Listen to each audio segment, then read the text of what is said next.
Welcome to the Sovereign System, the only place where we don't just analyze the system, we architect a way out. Are you tired of being told you're a component, a mere cog in a machine you don't understand? We reject the idea that your only goal is to survive the chaos. Our purpose is to become sovereign, that is, fully decoupled, resilient, and in command of your own life. Each week, we use a powerful 360-degree framework combining Terence McKenna's novelty theory, occult history, material sciences, and the intentional change model to cut through the noise and reveal the forces shaping your reality. I'm Dave, one of your hosts. While I often dive deep into galaxy brain complex systems, my co-host John ensures I stay grounded and focused on practical, real-world steps. That's right, Dave. My job is to be the street level translator. I make sure that everything we discuss, from the massive novelty spikes to the four quadrants of reality, is immediately actionable in your day to day life. We're here to build the bridge between the grand geopolitical chess game and the health of your mind, body, and bank account. Not only bank account, but also your soul. But let's dive in. This is the sovereign system. On this episode, we are going from the laboratory of self to the battlefield of the conversation. We're using Chris Voss's Never Split the Difference, the playbook of an FBI hostage negotiator, to show that every single interaction in your life is a negotiation. And most of us are losing because we're bringing logic to an emotion fight. Coming up this episode, our novelty spike, the Iran US ceasefire negotiations. The highest stakes negotiations on planet Earth right now are collapsing in real time this week. A fragile 2 week truce is expiring. JD Vance is on a plane to Pakistan, Iran, won't confirm they're showing up, and both sides are violating the ceasefire while publicly claiming to want peace. We're going to run this through Voss's framework and show you exactly which negotiation principles are being broken and what a sovereign negotiator would do differently. Plus, our spicy sub-theme. If you zoom out far enough on this geopolitical chessboard, who's actually moving the pieces? We'll revisit the non-human intelligence question from episode 4 and ask whether the players at this table are really the ones calling the shots, or whether they're just negotiating on behalf of something they don't fully understand. Then, the deep dive. The four quadrants of the negotiation matrix, how Voss's tactical empathy, mirroring, labeling, and calibrated questions operate at every level of the sovereign system. Then, the sovereign breakthrough, the tactical empathy stack, combining Voss's tools with Brown's vulnerability and Jocko's ownership into the most complete communication protocol we've built on this show. And your sovereign win, the negotiation journal, a 7-day field guide to practicing these tools in every conversation you have. An FBI hostage negotiator, a collapsing ceasefire, and possibly aliens pulling the strings behind global diplomacy. Just another Tuesday on the Sovereign System. Let's recap last week. Yeah, quick recap. Last week, we went into the neuroscience of consciousness with Michael Pollan's How to Change Your Mind. The key concept, the default mode network, the brain's narrator, is the neurological basis of the identity cage. When it gets too rigid, you get stuck in grooves. The same thoughts, fears, and stories on repeat. And the Nature Medicine mega study. 500 brain scans, 5 countries prove that all psychedelics produce the same two changes, loosening the networks and opening crosstalk between brain regions that normally don't speak. It's like the brain's department walls dissolve and accounting finally talks to creative. The sovereign win was the default mode audit, mapping your mental loops 3 times a day, past or future, groove depth. If you did it, you now have a playlist of the narrator's greatest hits, and most of them are reruns. Today's the pivot. We've spent 3 episodes staring at our own brains. We know our armor. We know our blame loops. We know the narrator's playlist. Now we turn outward and ask, how do I use all of this when I'm talking to another actual human being who also has armor, blame loops, and a narrator that won't shut up? Enter Chris Voss, the man who talked people out of killing hostages for a living. Let's go. Architects, this week's novelty spike is unfolding in real time as we record this. The Iran-US ceasefire, brokered by Pakistan on April 7th, is on life support. And watching this negotiation collapse is like watching someone demonstrate every single thing Chris Voss says not to do. Before we get into it, let me just set the scene for people who's been living under a rock, like Patrick, or touching grass, which I respect. Here's the quick and dirty. The US and Israel launched strikes on Iran in late February. An actual war started. Pakistan brokered a 2 week ceasefire on April 7th. JD Vance flew to Islamabad on April 11th. First round of talks, no deal. Now the ceasefire is expiring this week, and both sides are simultaneously saying we want peace while shooting at boats and posting threats on social media. It's like two guys in a bar fight who keep telling the bartender, I don't want trouble, man, while actively breaking chairs over each other's heads. Yeah, and here's where Voss's framework lights this up. And never split the difference, Voss identifies the core error in most negotiations. People think negotiation is about logic and leverage. It's not. It's about emotions. Specifically, it's about making the other side feel heard. And nobody in this situation is making anyone feel heard. Let's run through the violations. Trump posted on social media that he'd blast Iran back to the Stone Ages.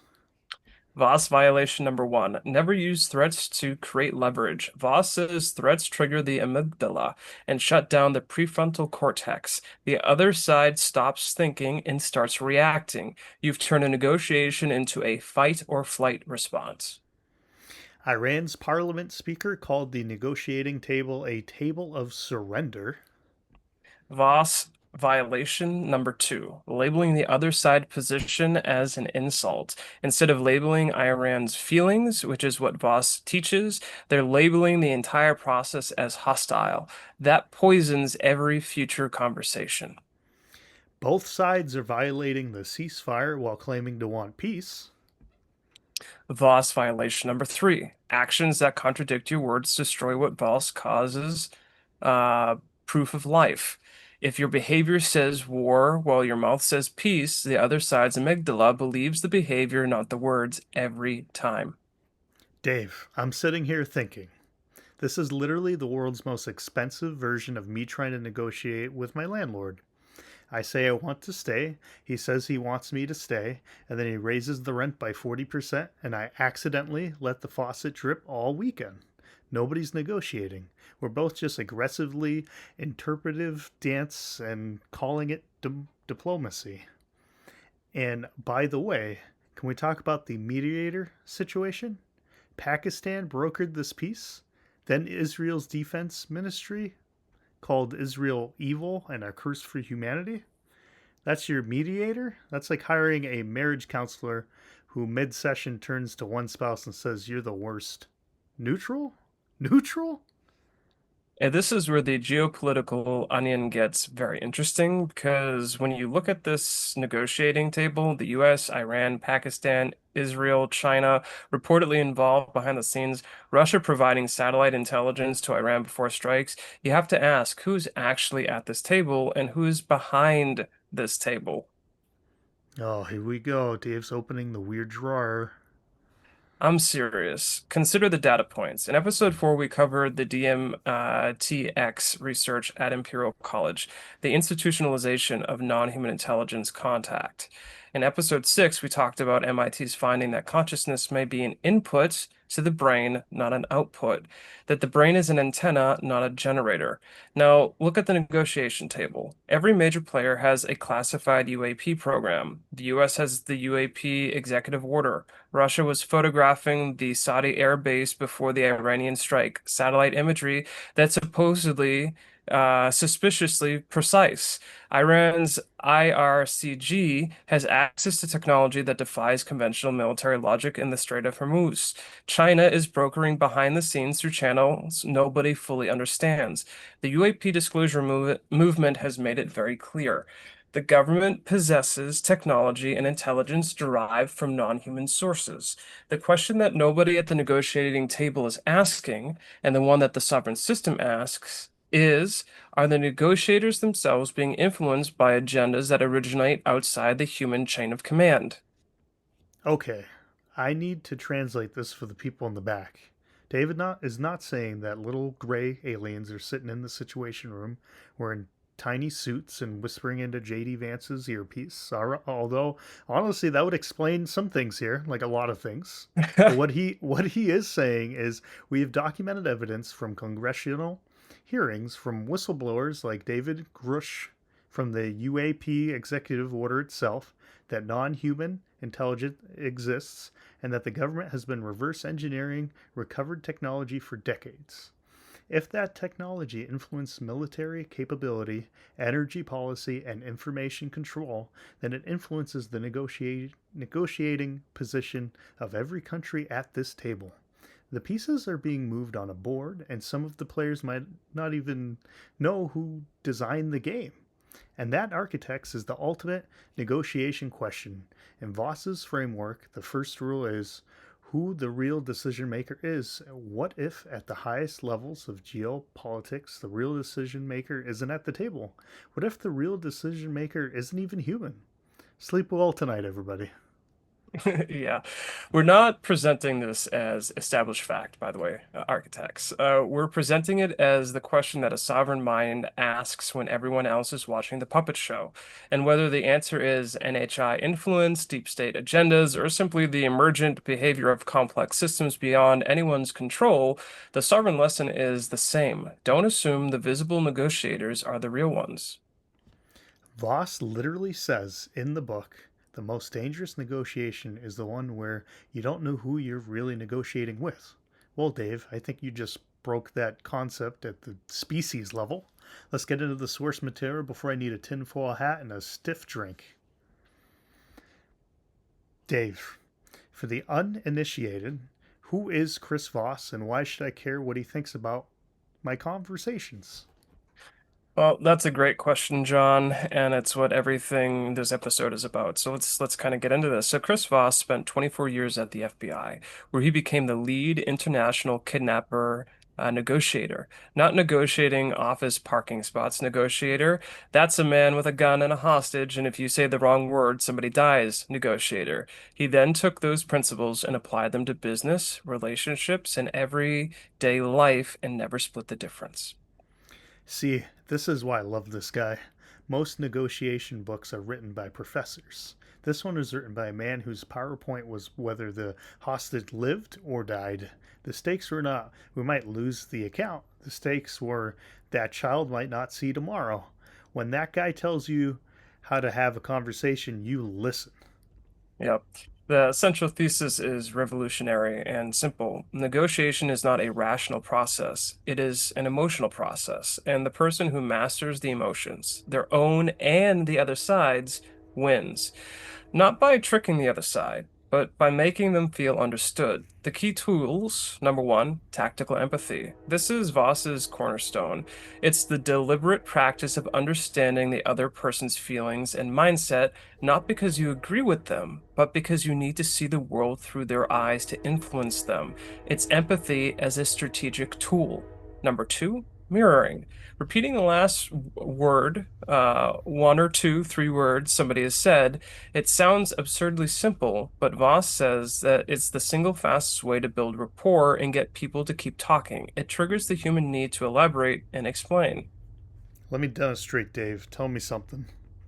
Okay, John, the research shows that mirroring activates the social bonding circuits in the listener's brain. The listener's brain? Yeah, the mirror neurons fire, and the other person feels a subconscious sense of connection. They feel heard, so they keep going and often reveal information they hadn't planned to share. See that, Dave? Dave just kept talking because I repeated three words. I didn't ask a brilliant question. I didn't add anything. I just echoed him, and his brain went, oh, this person gets me. Let me keep going. I just Jedi mind tricked my co host on his own podcast. This is dangerous power, people. Number three, labeling. This is where you identify and verbally acknowledge the other person's emotions. You say things like, it sounds like you're frustrated. It seems like this is important to you. It looks like you've been dealing with this for a while. The label starts with, it sounds like, it seems like, or it looks like. Never, I think you feel. That makes it about you. And notice, labeling is basically Brienne Brown's rumble pointed outward. Brown says the story I'm making up is about your own emotion. Voss says it sounds like you're feeling about the other person's emotion. Same muscle, same skill, different direction. The stack is stacking, architects. Number four, calibrated questions. These are open-ended how and what questions that give the other side the illusion of control while actually directing the conversation. How am I supposed to do that? What's going to happen if we can't solve this? How does this fit with what you really want? And crucially, the title itself, never split the difference. Voss's core argument is that compromise, meeting in the middle, is the worst possible outcome because meeting in the middle means nobody got what they actually need. If you're negotiating for your life, you don't meet in the middle with a kidnapper. You find a creative solution that addresses what the other side actually wants. And that is the Iran situation in a nutshell. Everyone is trying to split the difference, a 2 week ceasefire that satisfies nobody, a set of demands that neither side can fully accept. They're doing exactly what Voss warns against. They're compromising, which means they're creating a deal that both sides resent. Voss would say stop haggling over positions, start asking, what does Iran actually need to feel safe? What does the US actually need to feel secure? Those answers might not even be about nuclear programs. They might be about dignity, about being treated like an equal at the table, about not being publicly humiliated on social media by a man who types in all caps. You don't solve a hostage crisis by threatening the hostage taker. You solve it by making them feel like they have a way out that doesn't require surrender. That's Voss 101. And nobody at this table has read the book. Perfect transition into the quadrants. Let's go deep. First, we have our quadrant one, the inner world, and I'm going to hand it off to you, John. All right, story time. You're sitting across from someone, your boss, your ex, your roommate, the cable company, and you want something, a raise, an apology, for them to stop charging you for a channel that only shows reruns of fishing competitions. I mean, some people might actually like that. Your default mode network is screaming. The narrator is running full blast. They're going to say no. They always say no. I'm bad at this. Last time I asked for something, it was a disaster. Why am I even here? I should just accept what they gave me and leave. That is the inner negotiation.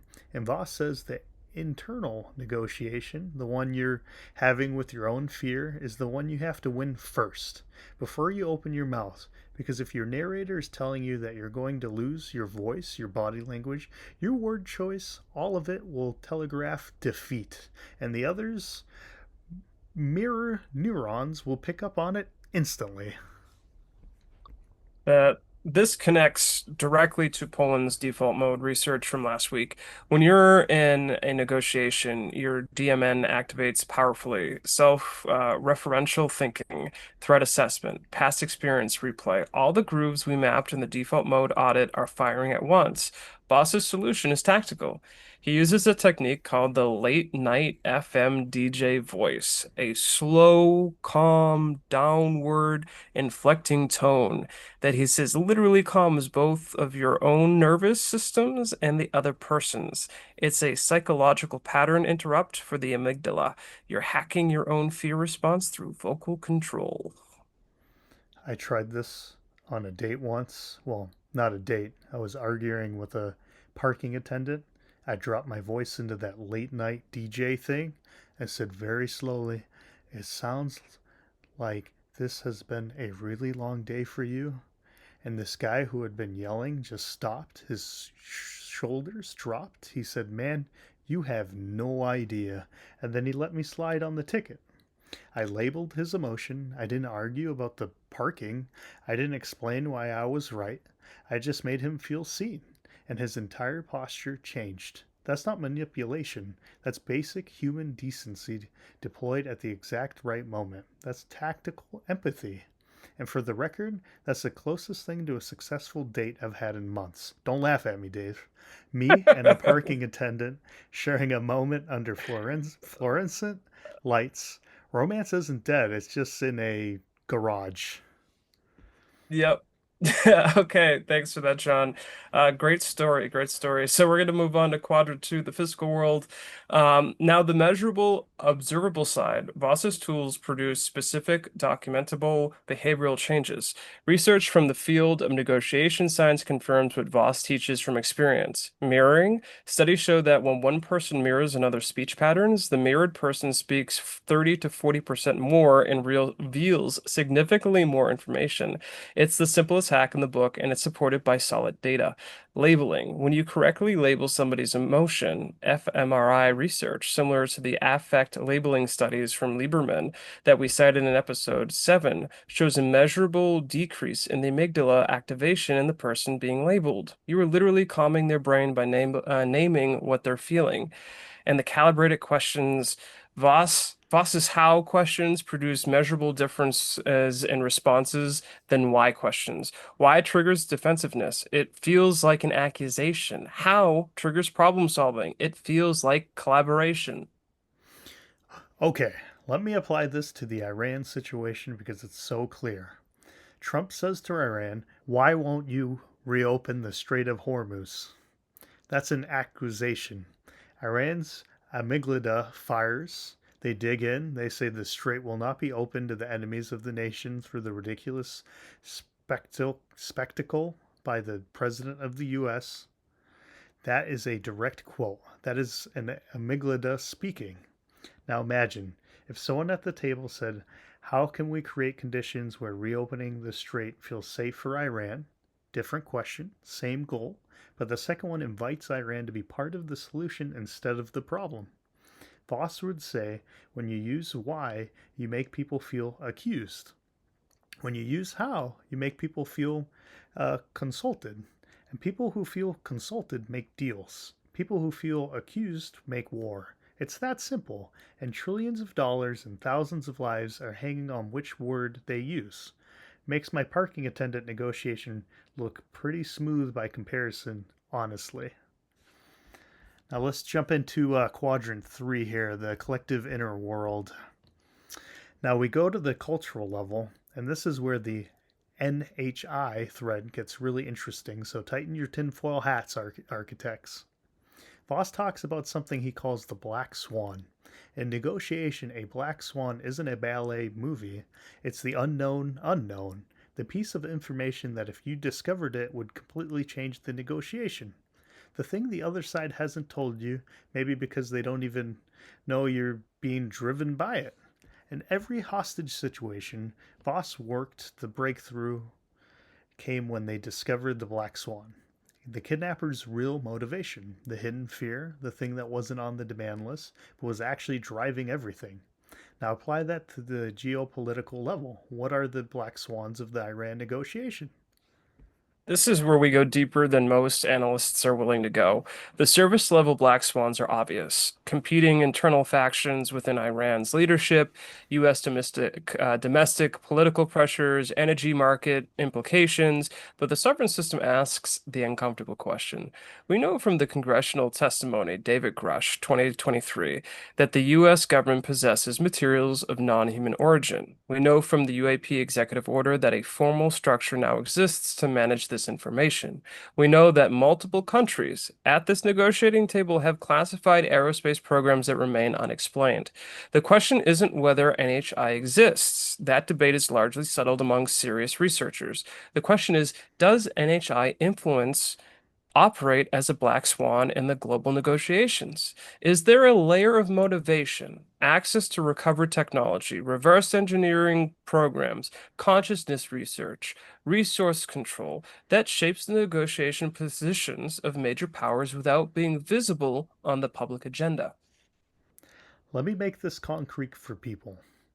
Why does the US care so much about Iran's underground nuclear facilities? The official answer is weapons proliferation.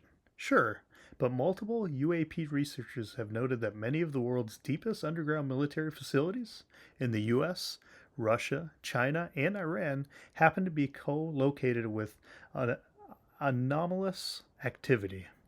The B 2 bombers that hit Iran targeted deeply buried facilities that the administration itself described as containing nuclear dust. Now, I'm not saying those bunkers are full of alien tech, but I am saying if even 10% of the UAP disclosure testimony is accurate, then every major power is sitting on something they can't explain.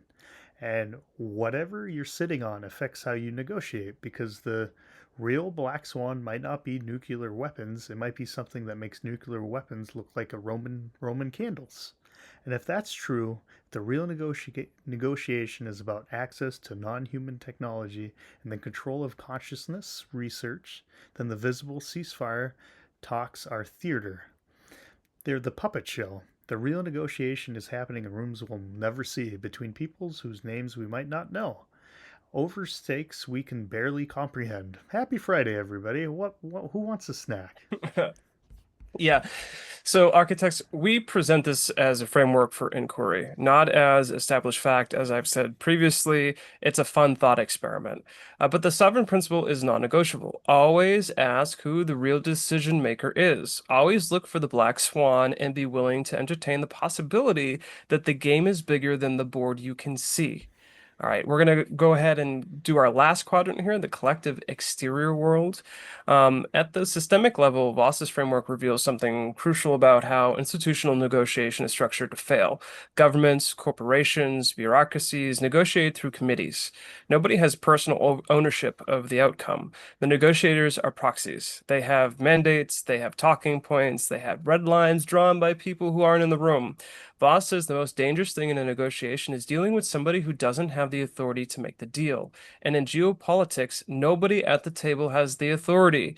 Vance doesn't speak for Congress. Ghafiba doesn't speak for the Supreme Council. Pakistan doesn't speak for either side. The system is structurally designed to prevent the one thing Voss says is essential: genuine, human, empathy, connection between actual decision makers. And that is the systemic trap for your life, too, architects. How many times have you tried to negotiate something, a raise, a boundary, a change in your relationship, only to be told, I'd love to help, but it's not my call? You're negotiating with a proxy, a middle manager, a customer service representative reading from a script. The system puts buffers between you and the actual decision maker significantly so that genuine connection can't happen. Voss's solution?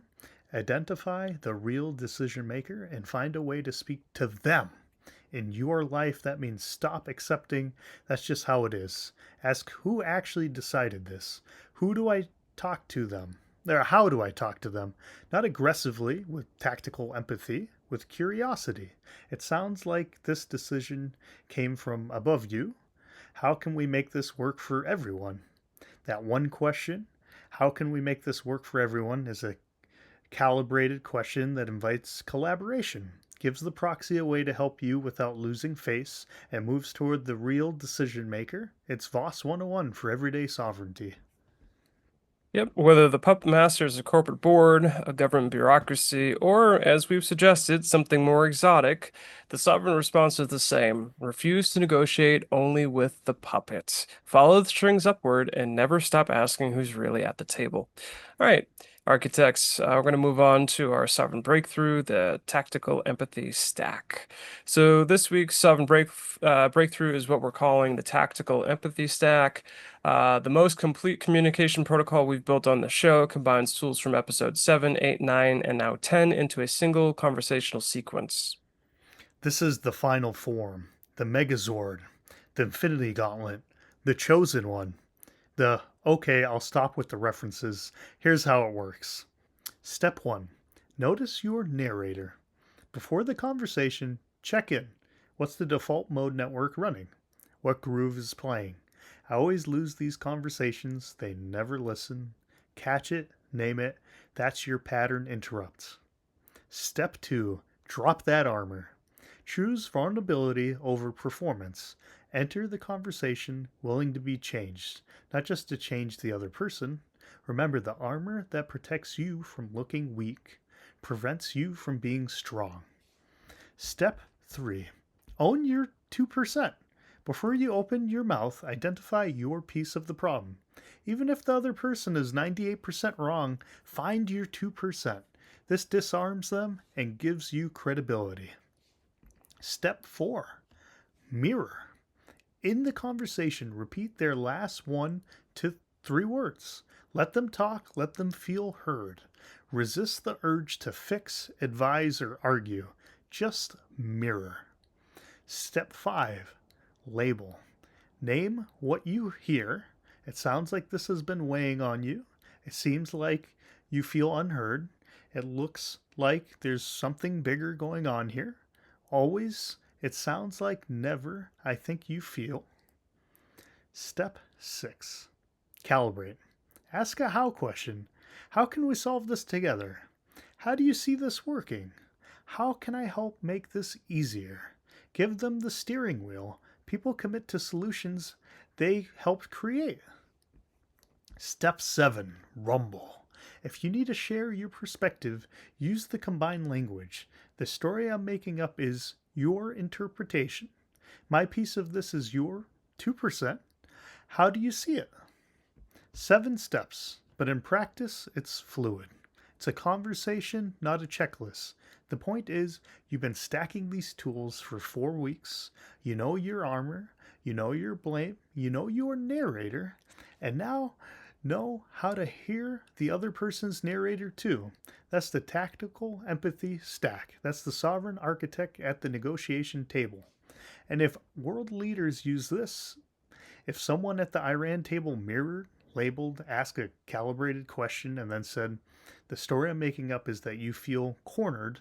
My piece of this is we've made threats instead of creating safety. How do we build something both sides can live with? Game over. That's a different world. That's a world we're building, one conversation at a time. Also, someone send Voss's book to Islamabad. Overnight it. I'll pay for shipping, even though it's really expensive. I'll pay for it, apparently. I'll pay. Yeah. All right. So good points. Thanks for doing that segment, Sean. Always fun as usual. So let's go ahead and just get right into our sovereign win. Architects homework time. This week's sovereign win is negotiation journal. This is your field guide for deploying Voss's tools in real conversations. And before you say I'm not a negotiator, yes you are. You really are. You are. You negotiated what to have for lunch. You negotiated whose turn it is to take out the trash. You negotiated with yourself about whether to get out of bed. I usually lose that fight. Life is negotiation. You're just doing it badly because nobody gave you the playbook until now. Over the next 7 days, after any significant conversation, a meeting, a disagreement, a request, even a difficult text exchange, open your journal and answer 4 questions. Column 1. What did the other person's narrator say? What story was the other person running? What were they afraid of? What did they need to feel? You're reading their default mode, not their words. Column 2. Did I mirror, label, or calibrate? Track which tools you used or forgot to use. No judgment, just data. I could have mirrored when she said she was overwhelmed. I should have labeled his frustration before jumping to solutions. Column 3. What was my narrator saying? What was your default mode running during the conversation? Were you in your groove? They never listened, or were you present? And finally, column 4, the replay.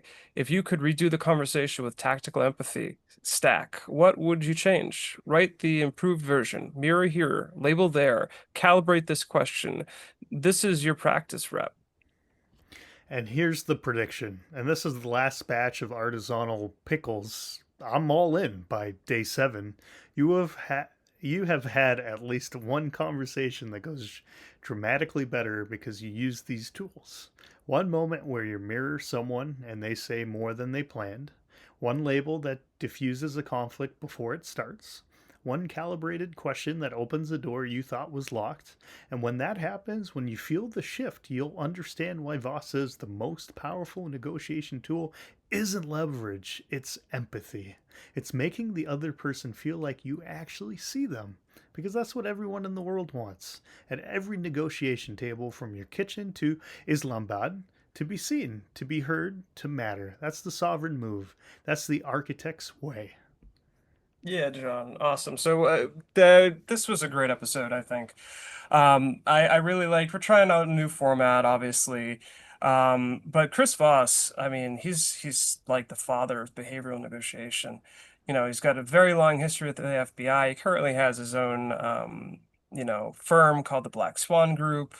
And I'm going to just warn our architects, when you start to do these things, it's going to feel awkward. It's going to feel weird. It's going to feel very unnatural, but nobody has the framework. Nobody really knows about this. I've never encountered anybody else except online that's actually read this book and implemented some of the frameworks.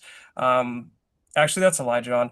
Uh, my brother, after I read this book, and it was funny, he came in and he started doing, mirroring and calibrated questions and there are some other things like anchoring and stuff like that that Chris goes over in his book that we didn't touch on here. But I looked at him like, you're using you're using these techniques against me. So. Um, but I also want to talk about kind of like the conspiracy stuff, right, John? So we talked about all that fun stuff. So I think it was very interesting to kind of look at, this week's thought experiment where, humans might not necessarily be at the steering wheel. And it kind of looks like that, where it's like if you kind of talk to everybody and you look at it from a high level, it seems like no human in their right mind wants this, yet it's happening, right? And we could definitely chalk it up to some stuff. Have you ever seen or heard, read, or seen the Netflix show, The Third Body Problem? Are you No, familiar I, with this? I, I have not. No, no. I don't watch a lot of TV. I apologize. No, you're fine. So there's been some very interesting developments in this particular space, especially my field, the aerospace defense, and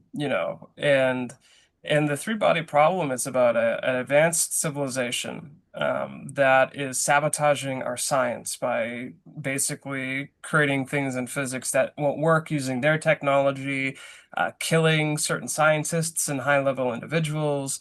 And right now, kind of in the space, I think there's 11 individuals all connected to various different nuclear programs that dealt with aerospace that have either just up and disappeared, committed suicide, or, just had some really strange stuff happen to them. And it's getting a lot of attention right now. And a lot of people are bringing this up. It's like, it seems like something's about to happen where you have all of these different scientists and even like the general that ran the legacy program, right?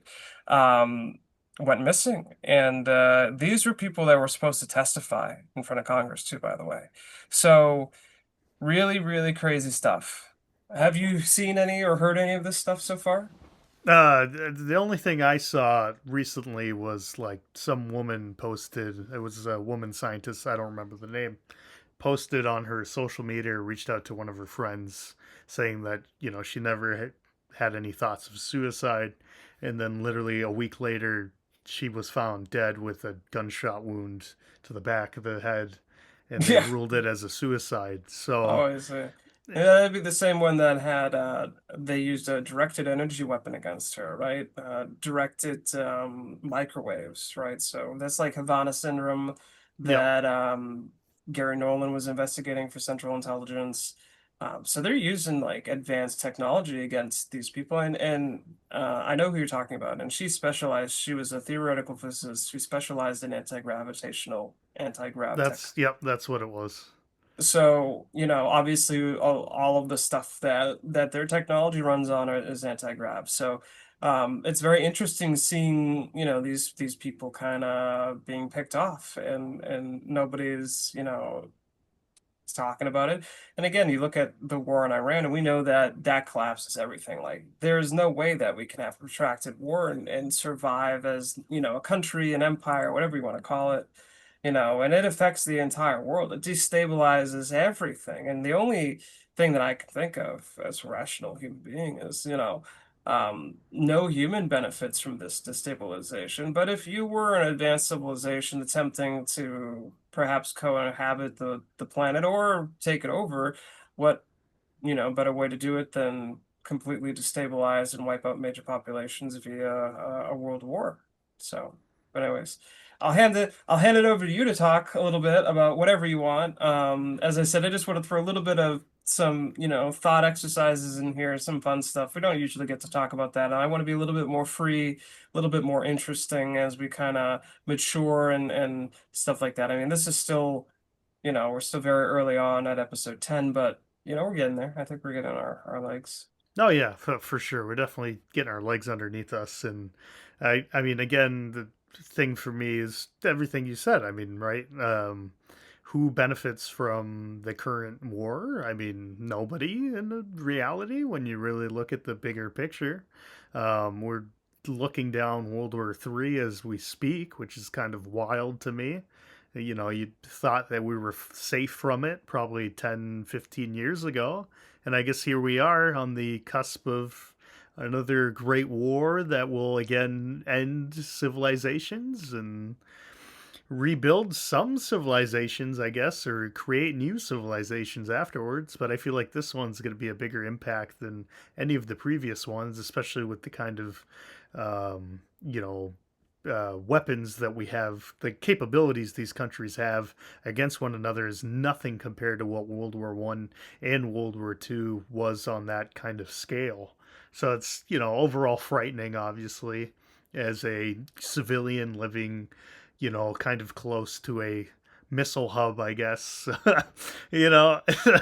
Oh yeah. Well, Northeast is all defense contractors and stuff like that. So I mean, go ahead and look at the FEMA's nuclear strike map, and you'll notice that we were absolutely obliterated in the first wave. So it's not, I'm yeah, excited then. yeah, Fantastic. yeah, I'll get that. I'll get that. I'll finally get that. I've always wanted a tan, so I mean that would be like almost like a flash tan. Like yeah. I'd finally look like I tanned. I think. I mean, Your shadow will tan, you mean? I sunburned, so I mean, I'm thinking with the amount of Oh no, radiation. you're gonna burn. I don't know. I don't know about that. You know, It's that I'm made of stone here. I think we're okay. You know, it's I'll that it's that scene from Terminator 2 with Sarah Connor on the fence. yeah. The blast. All right. Well, anyways, why don't you take us out, John? I'll take us out. Until then, architects, mirror someone today, label one emotion, ask one how question, and keep looking for the black swan in your conversations, in your relationships, and yes, in the world's weirdest chess game. Follow the strings, question the board, and never ever split the difference. We'll see you next week.